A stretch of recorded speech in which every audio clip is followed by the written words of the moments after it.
having his first match, so I bought the ticket to it, went and saw it, and while I was watching him, I thought, man, maybe this is something I can really do with my life.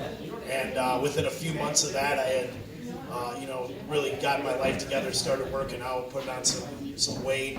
And within a few months after that, I had started my wrestling training. I started out with a guy up in the Appleton area named Chris Bassett, who, he was basically like a job guy for the AWA and WWF back then. And at the time I thought, wow, this guy's a big deal. Not really considering that wrestling was a much smaller business then at the time, and that basically anybody who was a wrestler got to work for the AWA or WWE at that time. So I had, he was a guy who was really good at teaching the basics, but he couldn't ever really teach you how to put things together. So I had my first handful of matches that were, less than to be proud of. And I got hurt, ended up dislocating my elbow in maybe like my fourth or fifth match.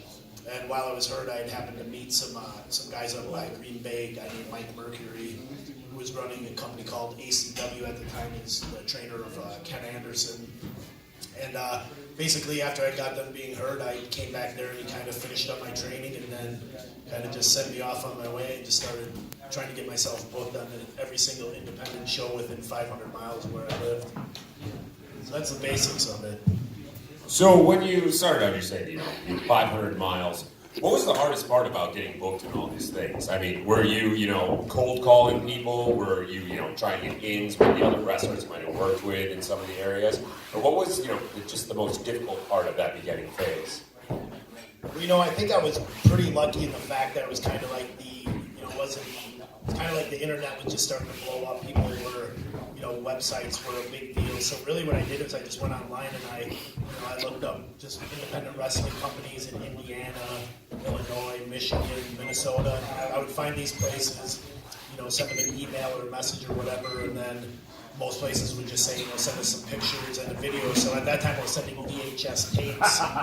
So I would send out VHS tapes and stuff like that. And, probably for every 10 tapes I sent out, I maybe got 2 bookings, but that was basically it. And then just, I think wrestling is one of those things over time where you start to build a reputation for yourself. So after a few years of doing the, the sending out the VHS tapes and stuff like that, then it started to build that reputation a little bit and started getting bookings based on other guys' suggestions. So it was a little bit of guys suggesting it, a little bit of just having the initiative to, send out these promo packages to try and get work. I mean, I think I was actually lucky. I don't think there really was anything like, wow, this was really hard. I think had it been a few years prior to that, it would have been a lot harder because there wasn't that easy information that could be accessed, via computer. So I don't think there really was anything that was that hard. I mean, I guess the hardest part would just be, driving by yourself as a young guy to these shows where don't know anybody and just having to go in there, and meet people basically. So I think that was probably just just putting yourself out of your comfort zone a little bit, which I think is a huge thing in wrestling. You got to be willing to get outside your comfort zone. You got to create yourself as a new character every time you're out there. So. Exactly. So you gotta be willing to go do these shows on your own and not say, oh, I need to go with a friend or something like that, which is great. It's great to get friends booked and stuff like that, but if you really want to do something, you want to move forward, you got to really kind of worry a little bit about getting yourself booked first. Yeah. So on that note, then, if since you were booking in these small little areas, what was your first real love? What was that first promotion that you absolutely loved when you were doing these small, Indiana, Wisconsin, everything like that? What was that one promotion that you really loved in the beginning? Okay. There was this company up in Detroit called XICW, and they're still running shows to this day. They would run Sundays, and Detroit's about a 6-hour ride each way.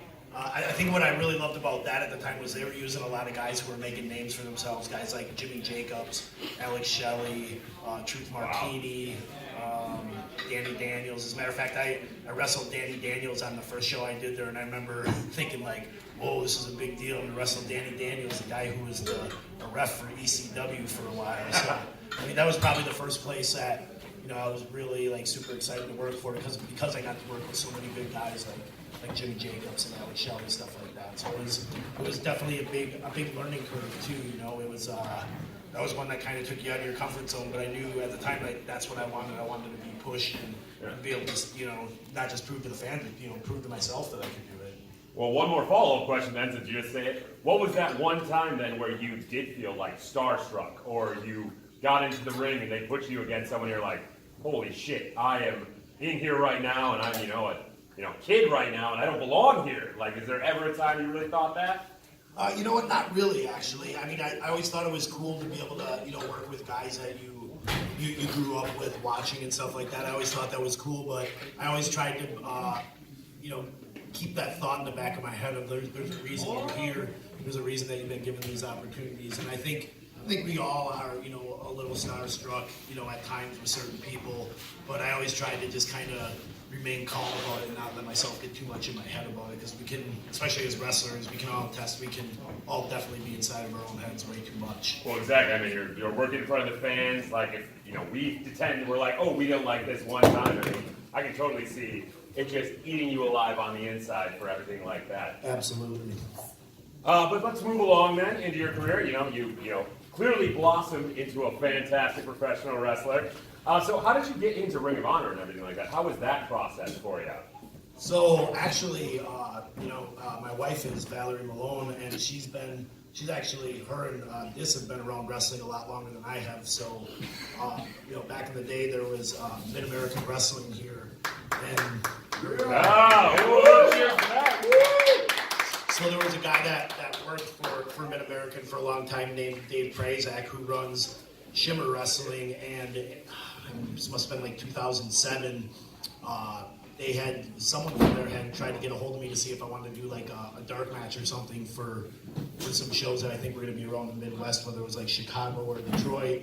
And they had actually contacted Valerie to see if we wanted to do those shows. So I mean, actually, my wife kind of helped me get my first booking there. And nothing wrong with that, right there. You got to take what you can get, Exactly. So with working with Ring of Honor and everything like that, what's been your favorite moment in your Ring of Honor career? I mean, you've had some great tag team interactions, you've had some title runs, everything like that. What has been the best moment you feel so far in your Ring of Honor career? Well, we've had some really big shows. I really get messed up on these dates, but I think it was last year. WrestleMania was in New Orleans, correct? Yes, that was last year. Yeah, so we did a show there, and we drew about like 6,000 people. And I wrestled Kenny King in a last man standing match. It was for the TV title. I remember that one. I think it was the second time I won the TV title. Just the reaction from the people. We had done this really cool thing at the end where it looked like he was going to have me beat. The Beer City Bruiser came down, and he had knocked the Beer City Bruiser off, and then he went up to the top and did a shooting star press from the top to the outside to a table. And as he was laying there selling, his feet were kind of under the ring, and Bruiser was down there selling, and he took a zip tie and zip tied his feet together. Yes. So he's trying to get up, and he can't get up because his feet are zip tied together, and I just barely pull myself to my feet at like 9 3/4, and just the reaction from the people when they saw it, and then it took a second for him to click and realize that his legs had been zip tied together, just to like that feeling from the crowd to have him react to the finish and then see exactly what happened from people that were farther back and just watch that reaction grow. Exactly. Was pretty awesome. And then another close second one would be myself and Jay Lethal did a last man standing match, and there was this point where we were going to use a belt in the match, and I remember telling him beforehand, I said, I want you to whip me with that belt so much it starts to make people uncomfortable. I said, I want you to whip me with it, and I'm going to sell outside of the ring, and I want you to come out and I want you to whip me with it more, and then I'm going to roll back inside, and I want you to whip me with it more. I said, even if I tell you to stop, just keep going.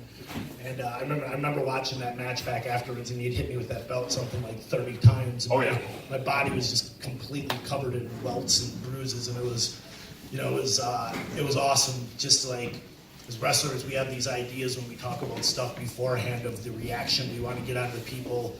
And when you have that idea and you think it's going to work a certain way, and then you go out there and it does, it's a really good sense of feeling like, yes, I know what I'm doing. Yeah, and exactly, accomplishment. I mean, I remember both of those matches, and both those things you just said. I completely freaked out for both of them. I remember Jay Lethal whipping you with that belt, going, holy shit, this is not good. This is not humane right now. And then Beer City Bruiser tying that zip tie, that was hilarious because I was like, oh, Kenny King's winning this. And then I was like, how the hell did he get up right there? Oh, Beer City Bruiser zip tie. So, no, I can completely understand that, the planning and then actually seeing the execution is just such a great feeling with that kind of thing right there. So you said that those were your 2 best Ring of Honor moments. Would you say those were your 2 best moments ever in wrestling then? Or what would you say is the biggest time that you thought, damn, I love this business? I mean, that's hard to say. I get that feeling a lot, to be honest with you. There's nothing wrong with that. I always tell people that I'm a lazy, hardworking wrestler. I've been very fortunate that I've never really had to work like a 40-hour week in my life, actually. And me and my wife would probably even attest that I'm kind of lazy around the house and shit. But when it comes to wrestling, I put a lot into it. I go to the gym every day, I'm working out, doing cardio, all that stuff. Just any time that you can get people super involved and really feeling it is, pretty special. I had a match earlier this year in somewhere in Texas. I can't remember. It was Dallas or San Antonio or whatever. That's a huge state. I mean, who knows? Exactly. But I worked with this guy Bandito, and he's more of a luchador guy. He's primarily worked lucha his whole career. And I remember us talking beforehand and explaining like, hey, this needs to be a little bit more American style and try and really get some emotions out of this people. I think a lot of people know at the end of the matches nowadays there's a lot of false finishes. Sometimes just because we think it's a false finish doesn't necessarily make it a false finish, just because it's 1-2 and the fans are good fans and they go 1-2, Yeah, but I mean, we do that a lot. This was one of those matches where like everything, the way we put everything together, like it was like, holy shit, that's awesome, holy shit, it just kept building and building and building and building. And I remember afterwards, just seeing stuff and people saying it was the best match of the night and how good it was. And those are the times like that when you go out there and you execute what you're thinking and the people are just right there with you on everything and feeling it. Even I remember there's one point in the match where the crowd reacted really big and we're both down and the ref looked down and said, just stay down, Yeah. So things like that, but it's happened, it happens, not as often as I'd like to, but it happens, and when those times happen, that's what makes it special, when you can really connect with the crowd. Exactly, it's that execution thing again, like, your thought process, and this is going to really build this crowd up, and then when it actually happens, like, I can feel that, we run a podcast, so we're sitting in our, my kitchen doing it by ourselves, but when, people react on Twitter and everything like that, it makes me feel good going, that's exactly what I wanted you to think right there. And for a wrestler, I mean, it's a performance. You're in there doing it. It's miles better than what we're doing. We're just talking. You're in there performing suplexes and pile drivers. It's absolutely amazing. So on that note of Bandito, you said he was asked to work a more American style.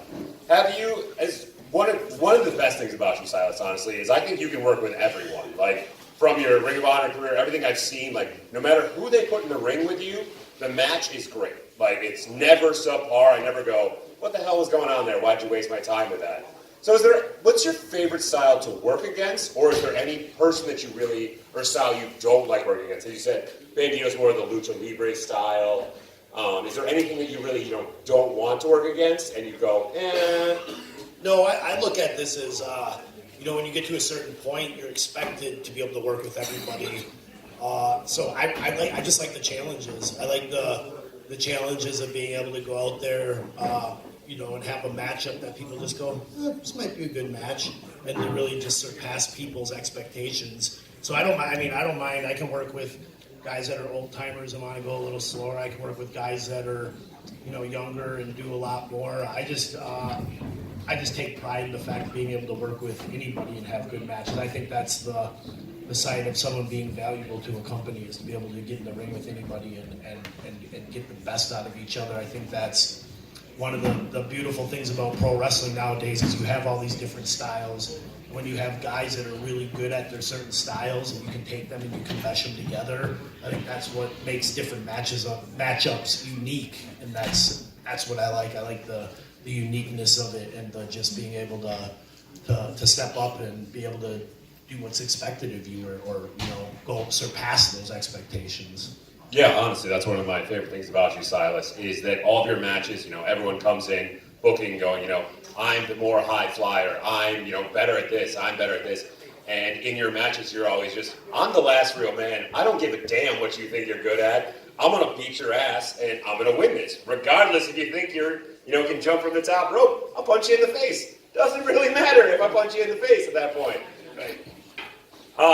So I think at this time, maybe we should ask for some questions from the crowd. I know you all are out here. Does anyone have a question they want to ask right away? Here we go. All right, Diesel, go ask the fans. Hello, Silas. Do you remember your first match in Milwaukee? Because I do. I know what match you're talking about, but that wasn't my first match in Milwaukee. Oh, really? Brad Bradley. Yeah, but the match that Scotty's referring to is a match that my first match for Mid-American Wrestling. I worked a guy named Brad Bradley who, if any of you know him, you probably know how he is. I was basically a young guy, and he kicked the shit out of me in the match. And I know that was kind of the plan, and I recognize that as that happened. And instead of coming back and complaining, he just came back and shook his hand and said thanks for the match. I wasn't going to give him or Carmine the satisfaction of knowing what happened. Instead, I'd rather just look at them both in the face and shake their hand and say thank you. You remember what I asked you after the match? No, what's I that? said, were you sleeping with this girl? You'd think so, right? Oh my God, that was brutal. So he must have really gotten his ass kicked in this match, is what you're saying here. It was bad. Yeah, but it's fun. He did it professionally. He did exactly what he said. Walked back, shook hands, said love it. Let's do it again. Yep. But there's a reason why you need guys like that in the business. At the time, obviously I didn't like it, but you need guys that are that kind of police the business a little bit. I personally have never really been like that, but there's definitely a need for that. The wrestling is definitely full of people that can get big attitudes or start to get an ego about themselves, and sometimes people need to be brought back down to earth. So Put back in exactly where they're supposed to be, if you will. exactly. So on that note, here's a great question. I know you said you've never been the policer of the backstage and all the other wrestlers. But what then is the worst time you've ever seen this policed? And you can't use your first wrestling match, as we've already talked about that. So you got to think of something else. Well, there was a guy by the name of Loud and Pain who worked a three-way match with, was it Dysfunction, right? Dysfunction and Chuck. But you were there too, right, Kurt? From the back. Right? Yeah. So Loud and Pain was a dude that I knew from really getting started, and he was really. I've known him forever, but he's he's very obnoxious. That's a nice way to put it. He's very. Even 17 years later, he's still obnoxious. He's still acting like he was at 19 or 20 that he is at now, almost 40 years old. He was a big mouth, and Chucky Smooth really kicked the shit out of him. I remember at one point he maybe put him in some kind of camel clutch or something like that, and he let out an inhumane squeal that kind of made the crowd uncomfortable. But he kind of had it coming to him. Like I said, 20 years later, and he still hasn't learned. So. He still hasn't figured it out 20 years later, even with the comeuppance. Exactly. So we like to do a little fun thing with our podcast where we just like to figure out things about the people we interview. And it's a wonderful thing we call This or That. So Diesel runs it. He's going to give you two things, and you have to pick between them. You can give a reason if you want. You don't have to. But it's more, fun if you do. So I'm going to hand the mic over to Diesel for some This or That. I'm sure you're all wondering why the hell I'm standing up here, and this is why. So, the first one I'm going to go with is M&M's or Skittles? Depends on the setting. He goes with the classic or option. You found the loophole. Yep. All right, well then, how about winter or summer? Definitely summer. Good call. Let's do a wrestling one. How about Vince McMahon or Eric Bischoff? Vince McMahon by a long shot. Roger. We actually interviewed Eric Bischoff, so we never got to interview Vince McMahon. He's too big. Exactly. That's why I picked Vince McMahon instead of Eric Bischoff. How about another wrestling one? I'm going to give you three to choose from. Most over-exaggerated move. The People's Elbow, Five Knuckles Shuffle, or Sky Two Hotties, The Worm. Ooh. I don't know. Those are all pretty ridiculous, but yet all pretty entertaining in their own right. So, I mean, it's hard to say. I mean, I'm guessing I'm going to have to go with Scotty's Worm just because he's the least over out of all three of those guys. So That's what Chan would have picked too. I was gonna say that's the most logical one because the worm is just the most ridiculous thing ever. But I mean, really, if you think about it, there's a lot of stuff that happens in pro wrestling that's really pretty ridiculous. For example, if I throw you into a ropes, why do you turn, hit the ropes, and run back at me to get hit? You know, it's all of pro wrestling is pretty ridiculous. I mean, I turn back because I want to come back. You know, there's a lot of momentum. I hit those ropes. They spring me back. I feel like I have to. And then if I'm looking at you, maybe if you reach at me, I can, you know, avoid you. The best explanation I heard, one of my buddies said he worked with this older guy, and the older guy like didn't want to believe wrestling was fake. So he was like, he said that same thing to him. He goes, well, then why the hell when he shoots a guy off the ropes, does he turn and hit the ropes? And the guy said, well, when you throw the guy, you kind of give him a spin like a curveball. Oh! That's why they turn at the last second and hit the ropes. Which I'm like, all right, well, It's all about the finger placement on, you know, the arm whip. There you go. That makes sense. You can be a pro wrestler, you can be a pro baseball pitcher apparently too. You must have a wicked slider, Silas. You must have a wicked I slider. don't even know. All right, let's go steak or chicken. Steak. That's your obvious. answer. Come on. This is a red meat steak. I'm a steak and potatoes guy. I'm not this guy that you're going to see posting shit online about how many grams of carbs I ate and my boring ass chicken and shit like that, like every other lame ass indie wrestler. Oh, shots fired.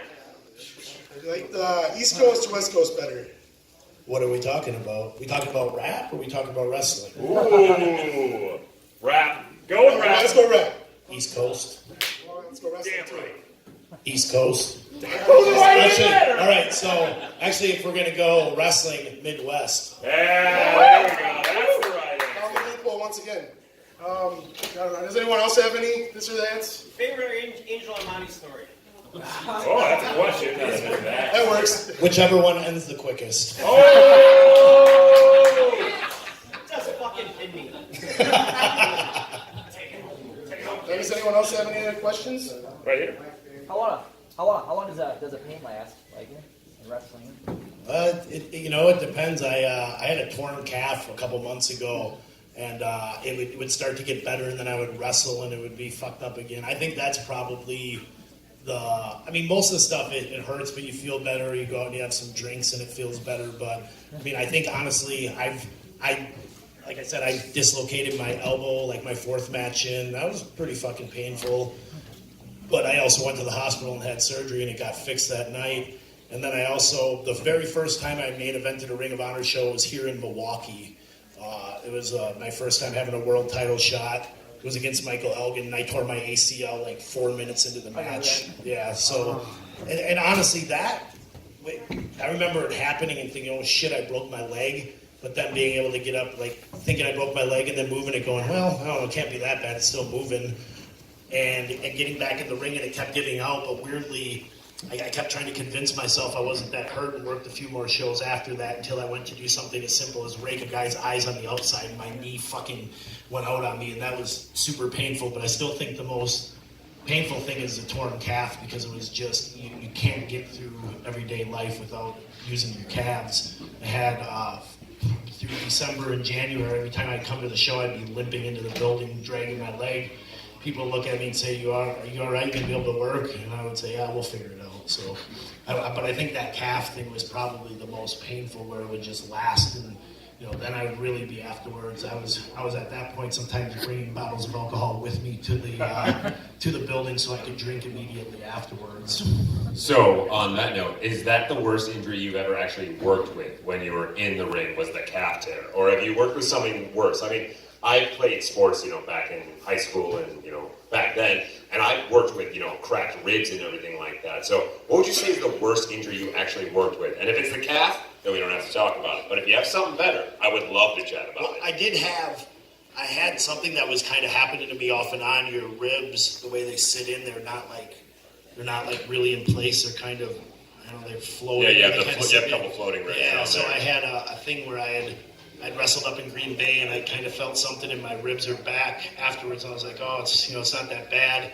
and I drove home and I went to get out of the car and I could barely even walk up the steps, and I had to wrestle that next day, and that was pretty painful. Anything with ribs, because you can't breathe, you know? Yeah. And you're out here trying to do something physical and you're trying to suck wind, and you can't because you can't breathe. And so I think that was probably the most uncomfortable thing that I've had to deal with, you know, and that was something that kind of happened off and on for probably a good year there. So Yeah, you saying the uncomfortableness with your calf is what because you always have to use your calves. The ribs, I was for 6 months, I couldn't do much of anything. You can't breathe, you can't, every little movement you make, if you don't realize this, guys, your ribs are everything. Like, they are not a joke in the slightest. yeah, being injured really makes you realize how much every body part is important, some more so than others, but even like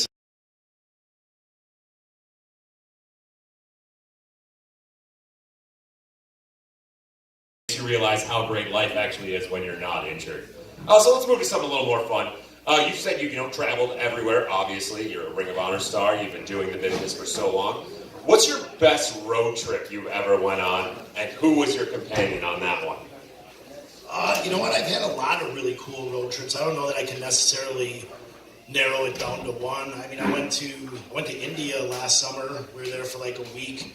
That was pretty cool, just because of the sights and stuff like that. The shows were in the Himalayan mountains. Holy shit! Which was crazy because these are these roads where you're just fucking winding. There's no guardrails on the sides, and the guys driving us are fucking driving like maniacs. Like over there, it's crazy how there's not an accident every 3 seconds because these people just go into other traffic, and like you're driving and you're both coming at each other head on, and then at the last second everybody just kind of moves over. And I think the coolest part of that trip though was we were driving and we saw an elephant up ahead, and there was like this religious guru on top of the elephant, and like his followers were following behind. You know, that was... You just had to stop the cars? Yeah, well, I mean, we went around them, but the crazy thing was, as we're driving through this mountain, and these people are driving like maniacs, I like trying to comfort myself, and I asked the guy, I was like, oh, you drive through here all the time, right? And he goes, actually, it's my first time. That's what I was going to say. I was like, they must be just good at it because they're used to it all the time, but apparently they're just crazy over there. Yeah, and the crazy thing is, I mean, you know how the police thing in the United States, like a real touchy subject or whatever. So as we're driving, they have these tolls. Well, they have this like one lane that certain people can get over and go in. So I asked the guy, I'm like, hey, what is this lane? And he said, oh, it's a VIP lane, you know. So at one point we get stopped, and this thing comes down on the hood of the car. The dude gets out of the car, and the police there have fucking machine guns. Oh, so shit. The guy gets out of the car, starts yelling at the cop, pushing the cop around. And I'm like, oh my God, we're gonna fucking die. And then all of a sudden they're yelling. He gets back in the car and they lift up the thing and let us through. And that was really crazy. It really blew my mind how culturally different things can be, you know. And we were over there, we did those shows for the Great Khali, and he's like Brad Pitt, George Clooney, and like Angelina Jolie, like all wrapped into one. You know, that guy could kill someone and they'd shake his hand and thank him for it, you know? No, that's what I've heard, that over in India, Great Khali is literally their god, basically, where he can walk around, everyone knows who he is, and they're like, you want something free? Here you go, buddy! Yeah, I mean, in all these different like states that they have, they're really different. We're like, we were at the one show, which the shows there were crazy too. They were on soccer fields, and like the one show had like legit 70,000 people there, wow. Which is crazy because you come into these little mountain towns, and you don't realize that all the people from within 50 miles are going to come here and watch the shows. Let's go down to the shows. That's crazy. So I was standing outside smoking a cigarette, and one of the guys comes up to me and goes, hey man, you might want to put that cigarette out. And I was like, why? And he's like, well, I was at the hotel before, which was in like the same, general area. And he was smoking outside. And apparently it's illegal to smoke outside in that state. And there I am smoking cigarettes in front of all these cops. But since we were there with the Great Khali, they just let you go. The rules didn't apply to us. Apparently. They were like, well, he's smoking outside. Oh, he's with the Great Khali. Just let him go. It's fine. Don't worry about it. Don't worry about that. All right, we can switch subjects again then real quick. So, Misery is one of the coolest finishing moves. You gotta love the spin, everything about it. What is your favorite move that you actually do, though? Is it Misery? What do you love the most about your actual repertoire, if you will? So I do that silly headstand moonsault thing. Yes, like headstand, aside moonsault, whatever the hell you want to call it. So I think that's probably my favorite move just because I invented it. It was just something that I kind of came up with, just messing around, and it's something that always gets a really good reaction. I won't lie, the first time I saw you do that, I went, what the fuck? How did he do that? Like, I honestly, it blew my mind. I was like, oh, it's a nice little head. Oh, wait, I think his legs, what? I honestly, no, it blew my mind the first time I saw it. So for years I used that like as a finishing move, but then when I got to Ring of Honor and I started really doing the last real man thing, I kind of switched it up a little bit to the misery instead, just because it's not as impressive. Yeah. You know, so it's... You're supposed to be more of a dick. It's, just more impactful, if you will. It's not as cool looking. Exactly.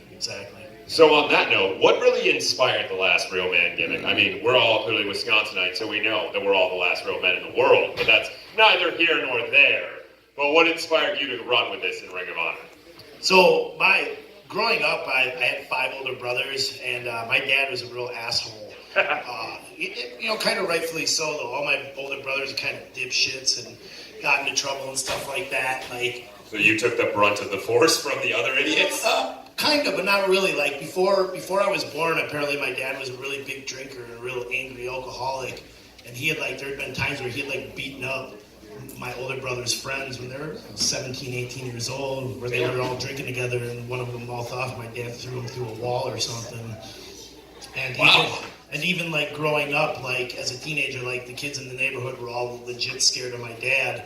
And so I had that kind of in the back of my head. And at the time when I started doing this, I had been wrestling for 10, 11 years. And, it was just Silas Young, this guy with long hair and a beard, and, just a good wrestler or whatever. But that was all that was it to it. And I kind of got to a point where I was I need to do something to be different and stand out a little bit.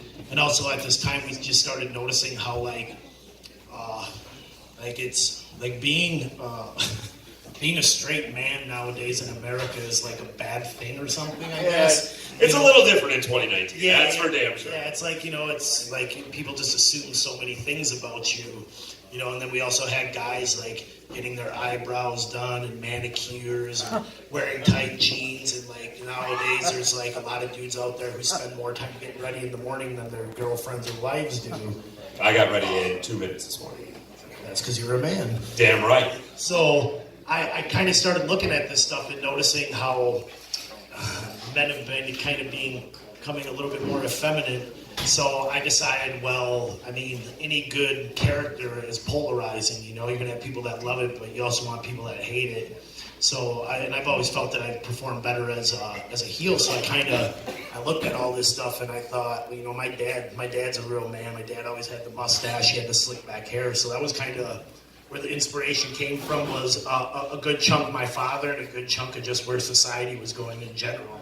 Yeah, that makes total sense. I mean, honestly, you're the kickback against the general push of everyone else is going this way. The last real man's like, no, fuck that, I'm going this way. And I think that's a really important thing in wrestling, especially. We get so many of these trends that happen, and so many guys always fall into doing what the trend is. And I've always been kind of the idea of, if the trend's going this way, I'm going that way, because if you're on a show and there's 7 matches and 6 out of the 7 matches are all kind of the same, but you're that one match that's not, you're going to be the one that sticks out. Oh, 100%, yeah. As I said before, honestly, Silas, when I started watching, I've been watching Ring of Honor since way back when. When you came into the company and I started seeing your matches, your match always did stand out. It was something different. It wasn't the same, flippy shit, I'm just trying to get to these false finishes real quick. It actually seemed like a battle.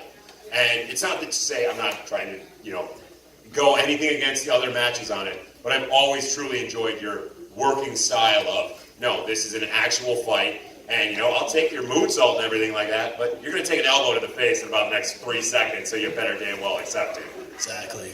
Yeah. Does anyone have any fan questions they want to come on? I know, we got someone over there. Diesel, go check him out.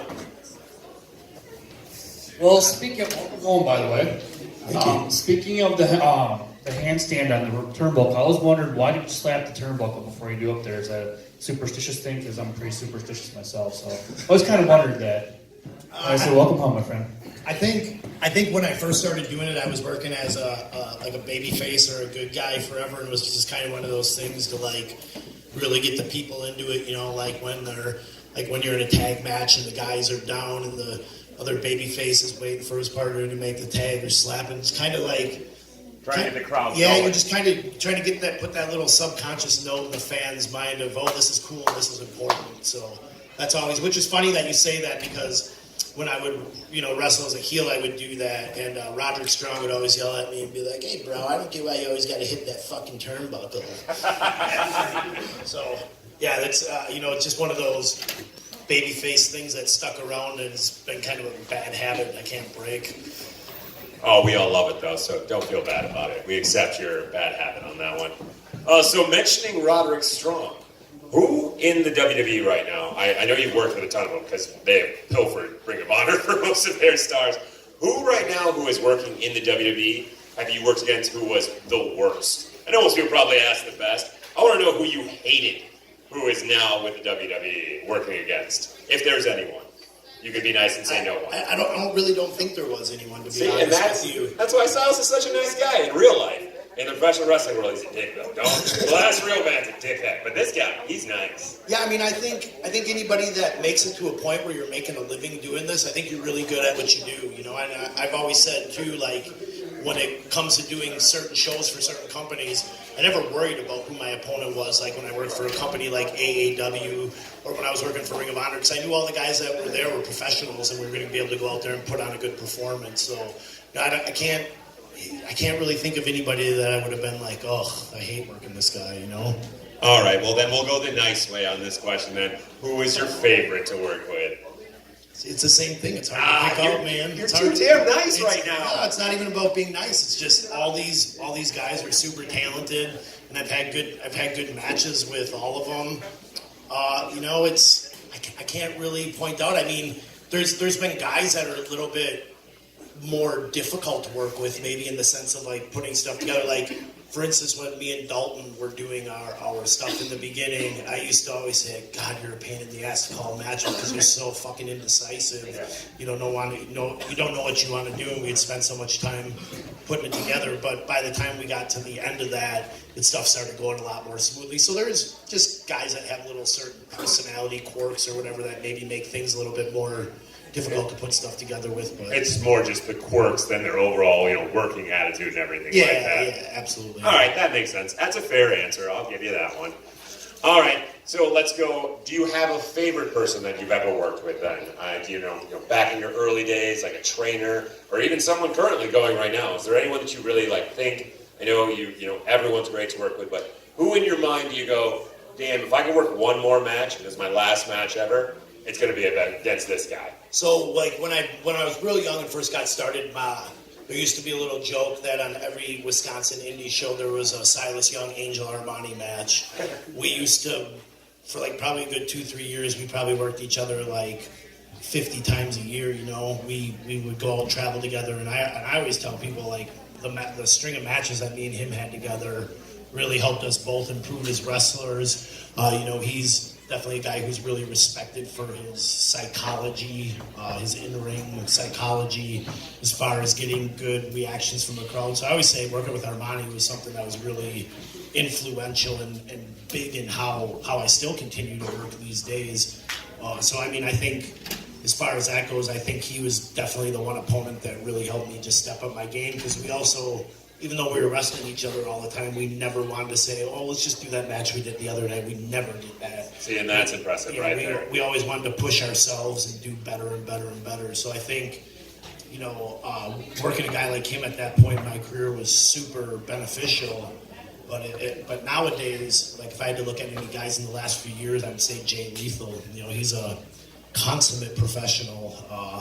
He's a guy that me and him were very similar styles. We always have really good matches together. He has a really good, strong personality. I have a good, strong personality. And I think that's really what makes really good wrestling nowadays is, not even nowadays, but always, just when you have very strong personalities, it's not the same as, say, when you have a guy who's really, really good, and then you maybe have a younger guy who's up and coming. It can be good, but when you have these super strong personalities that are on the same level, it's a clash of the titans, it can, yeah. And the people, whether they consciously or subconsciously recognize it, they realize it's it's something big, it's a bigger deal, it's better. So, I mean, Jay Lethal is definitely that guy. I think we work a very similar style in a sense, but yet we have very different personalities. Yeah, I remember when you guys were going through that big feud when you finished with the last man standing match. It did seem like two titans going against it. It did seem like this is the new school versus the old school, which was just a great dynamic. And the fact that you represented the old school and then you say that Jay Lethal is your favorite to work against just makes me, looking back, my nostalgia, feel all that much better going, damn, those guys know what the fuck they're doing in the ring there. Do we have any more fan questions? Anyone else want something? Oh, all right. Diesel, go check them out.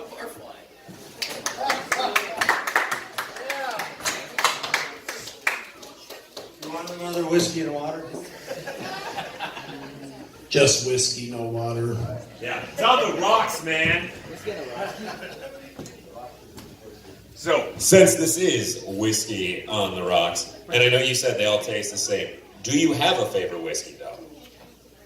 Oh, you know what? I mean, sometimes I don't like to just have my whiskey straight. I like having it with some mix. So, like, if I'm going to have some whiskey and ginger ale, I like a honey jack. That's pretty good. Honey jack and ginger ale is pretty good. I also I like Crown and Cokes. Those are pretty good. Can't go wrong with Crown and Coke. And and sometimes like when I'm going to drink whiskey on the rocks, I mean, I don't mind changing it up a little bit. I had a buddy who turned me on to some Maker's Mark. Those are pretty good. Good bourbon whiskey right there. Yeah, I just like changing it up, just trying the different whiskeys. Me and the wife a couple months ago went out to eat, and I had a couple drinks already, and I saw the guy pour this one bottle, and I was like, oh, that's really cool. I bet you that's good stuff. So I asked him, I'm like, hey man, can I get one of those? And he goes, yeah. And after he pours it, he's like, yeah man, these are really hard for us to get. We were lucky if we can get a bottle or two of these every couple of months. And I was like, fuck man, that sounds really I was expensive. gonna say, how much was this one drink right there? So I looked it up online, and the bottle goes for about $300. Oh, damn. So I was like, fuck man, this is gonna be like a $50 drink, which I ain't trying to spend no $50 on one drink, but Nobody wants to spend $50 on one drink. I got lucky and it ended up being like 18 or 19 bucks, but still that's That's a lot still. It's a little pricey for one drink. That's like 5 High Lifes. I mean, for that right there. I mean, so I love whiskey and everything, but $18 for one little drink? It's getting close. I mean, I'm a JMO man. Love me my Irish whiskey right there. You give me all the JMO in the world, I will go hard. Yeah, some Jameson and ginger ale is a pretty good drink too. You cannot go wrong with that. Let's ask the most typical Wisconsinite question then right now. What's your favorite kind of cheese? Because I haven't asked it yet. And I don't know if I know this answer. Man, I don't know. I mean, I kind of like cheese too. I mean, I like. You kind of like cheese? Come on, don't lie to us. I love cheese. There we go. I kind of like some. I like your typical cheddar, maybe even some American, but I also like changing it up a little bit. We found some truffle white cheddar not too long ago. That was pretty good. Ooh, fancy. Yeah, it was kind of a fancy cheese, but it was pretty tasty. Made some grilled cheese sandwiches with Hey, it. there you go. That's how you use a fancy cheese right there. Put it between 2 pieces of bread and grill that bitch up. Silas, anything else you want to tell us? I mean, I feel like I've been asking all the questions. You got anything you want to tell us about? Oh, we got some questions over here. Never mind, you can't talk right now. A lot of guys, mid-40s that are not in the ring anymore are agents. Do you have any interest in doing that, or when your in-ring days are done, are you just going to kind of go off into the sunset? Yeah, no, I absolutely want to try and make a living in this business for as long as possible. I remember when I was younger and I first got started, I thought, man, if I get to be about 27 years old and I haven't really done anything with it, then maybe I'll look at going back to school or something like that. Well, 27 came and went pretty quick, and I was still doing this. And I remember a few years back thinking, man, I put so much of my life into this that I can't go back now. I have to keep trying to find a way to make a living at this. And I've said I want to do this in ring as long as I can, as long as my body will allow me to. And then, God willing, I'll be able to slide into an agent role or promoting or training or whatever it is. I want to stay around wrestling till the day I die. Of those options right there, what is the one you most want then? Agent, trainer. Do you have an interest in, running an entire school program? What are you thinking here, Silas? I mean, I think I'd rather do the agenting thing just because it's, I've trained before and I helped train, but I don't think I have the patience necessarily for it.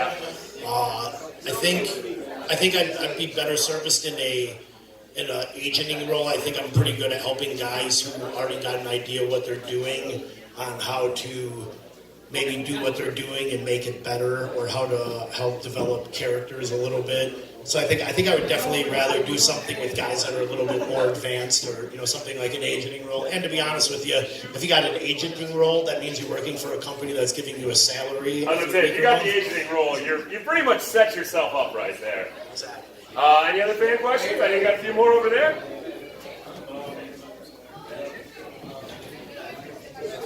What would you say would be the best rib that you've either seen pulled on someone else, or that you participated in and pulled on you, or a couple of examples? Well, there was a young guy around the business for a long time named Bobby Valentino. We did a lot of shit to him when he was young, but since this is being recorded, I can't really technically admit to what I've done, because... Well, you can say someone else did it, you just witnessed I mean, he was technically under 18, so, I don't know where legalities work and stuff like that, but we did a lot of fucked up shit to Bob when he was younger. He really definitely paid his dues. I remember one time us being all drunk and making him put on a French maid costume, and he did like it. He's a weirdo, I'll give you that. He did like it, but, we did a lot of fun stuff. I remember also times just like seeing guys getting their shoes like glued to the ceiling, or someone putting cheese in someone's bag. But just your standard ribs. Oh, come on, you got something better than that.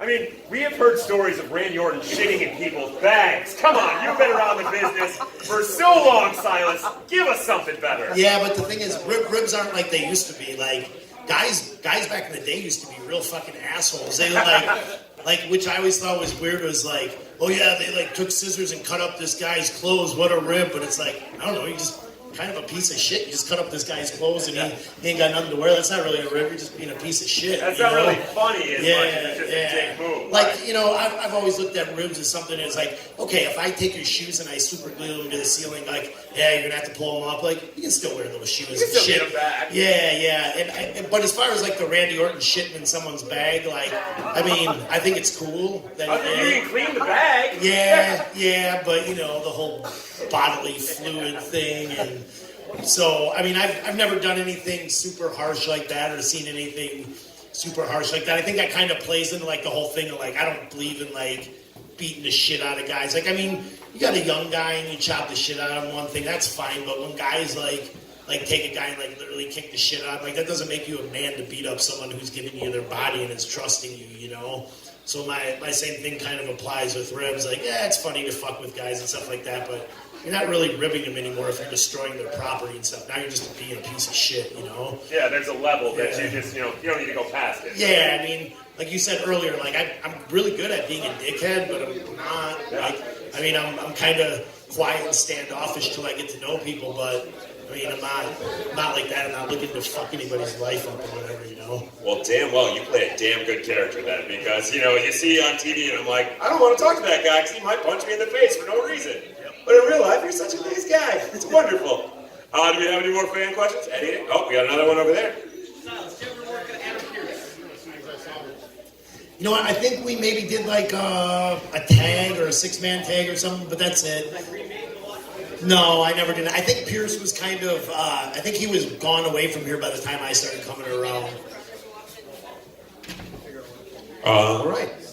So we've asked a lot of, interesting questions, but, wrestling and everything. Let's go a little just stupid question. What is your favorite television show that you can watch a billion times over?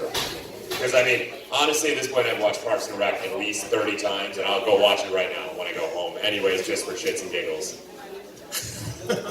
We watch a lot of King of the Hill at home. Yeah, nice. I get a good kick out of the characters on there. But recently, I've been watching. I watched the show Lost when it was first on TV. Yes. And then just randomly one day, I decided, I'm going to start watching this again. So for like the last couple of weeks, whenever I'm at home, I get caught in a lost wormhole. Yeah, and that is a definite wormhole, because you get like 5 episodes in, you're like, what time is it? What was I supposed to do today? Oh, nope, not doing that anymore. Yeah, and I mean, and since I got like a good schedule where I don't necessarily always have to be waking up for something, I've had nights where I stay up till 5 in the morning, and I don't even really realize it until I look at like, oh shit, I should probably go to bed now. It's always when the sun comes up. That's always the time where I'm like, oh shit, I definitely misplaced my time tonight. I fucked up. Yep, I done fucked up this evening. Do we have any more fan questions over here? I haven't really looked to the right this whole time. Are you guys good over here? Great. We'll ask another dumb question then. So, since we said your favorite TV show, we'll also just do the last one, which is your favorite movie.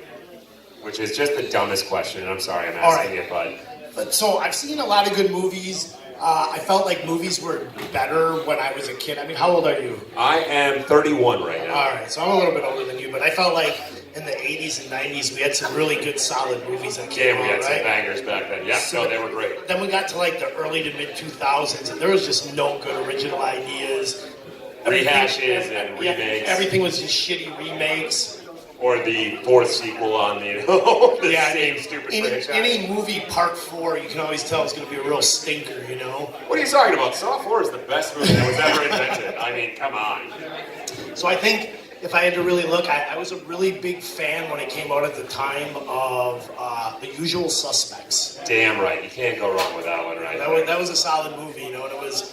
They had, I mean, now all movies and TV have all these good twists and turns and dips and dives, but I felt like at that time that movie was kind of ahead of its time a little bit. And even still to this day when I see it on, I'll check it out, you know. Oh, damn right. The whole Kaiser Sose thing still gets you every single time, even if you know it's coming. And on that note, Fight Club's my favorite movie, which is another huge twist. Yeah, Fight Club solid, man. Exactly. That's No, another good movie. the twist is what always gets you. It makes it better. So, and we'll go back to wrestling for this will be our final question, unless anyone has another fan question they want to get in. No? Cool. This will be the last one then. So, on the terms of twists, what is the greatest wrestling twist you ever feel occurred?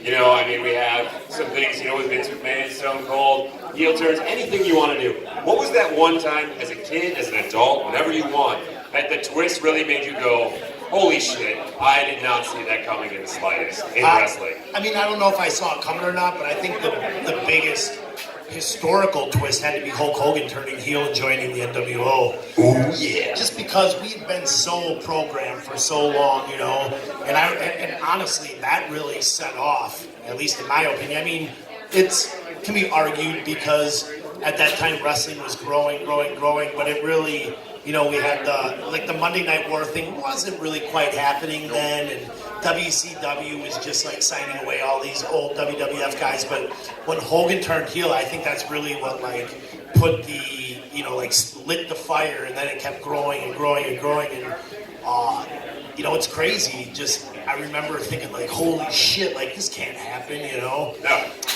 I think that's probably one of the biggest.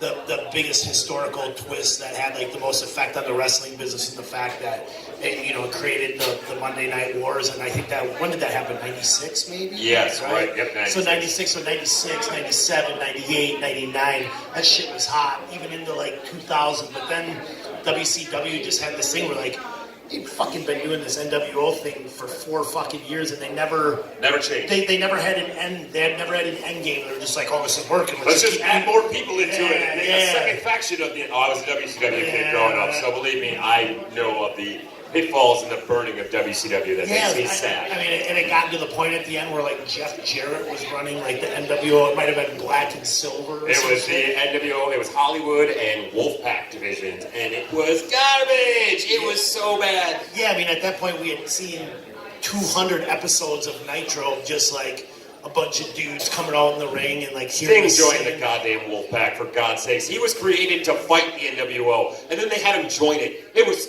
just so garbage. I was like 8, and I remember going, I love wrestling, and this is shit. This is just straight shit. What are you doing to me right now? I think though, there's another thing that I look back though, and this isn't necessarily about like what was the biggest swerve or anything, but something that really made me realize how pro wrestling was. You remember when Zeus came around, right? We had the, what was the movie? No Holds Barred. There we go. So we had No Holds Barred came out, and then we had the movie, like I think they even promoted a thing, it was the movie in the match, right? And it was like Hogan and Zeus in the cage. And I remember as a kid, like, Hogan hit Zeus with that chair, and he just turned around and no-sold it. I remember as a kid thinking, like, holy shit, dude, there's finally a guy Hogan isn't going to be able to beat. Holy fuck, this guy's an animal, right? Like, and just as a kid being so convinced of it. And then I hadn't seen it for years. And then after a few years of wrestling, one night we were hanging out at Dysfunction's apartment, and we always watched like a bunch of shitty old wrestling. I remember that got put in, and I remember watching it. The match was fucking terrible. The match was awful, but it really made me realize at that time that what you do in the ring really doesn't mean anything. I mean, yeah, it's cool and it's, you know, it has its place, but it's these characters and all that. Because I remember at the time thinking like, oh my God, this is it. And then I'm watching this and I'm going, how did I even buy this shit? Yep.